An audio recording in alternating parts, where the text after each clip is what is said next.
এবার হয়ে যাবে ভাই।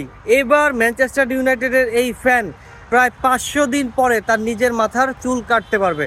কারণ ম্যানচেস্টার ইউনাইটেডের এই ফ্যান প্রতিজ্ঞা করেছিল যে ম্যানচেস্টার ইউনাইটেড টানা 5টা ম্যাচ না জেতা পর্যন্ত তিনি তার মাথার চুল কাটবে না। তো ম্যানচেস্টার ইউনাইটেড অনেক সময় একটানা 2 ম্যাচ জিতে, 3 ম্যাচ জিতে, এরপরে হেরে যায়। মানে একটানা 5 ম্যাচ ম্যানচেস্টার ইউনাইটেড, প্রায় 500 দিন হতে যাচ্ছে ম্যানচেস্টার ইউনাইটেড একটানা 5 ম্যাচ জেতে না। যার কারণে এই ফ্যানও কিন্তু তার মাথার চুলটা কাটতে পারে না।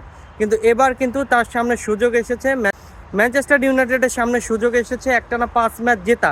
কারণ মাইকেল ক্যারিকের নেতৃত্বে ম্যানচেস্টার ইউনাইটেড কিন্তু টানা 4টা ম্যাচ জিতে গিয়েছে।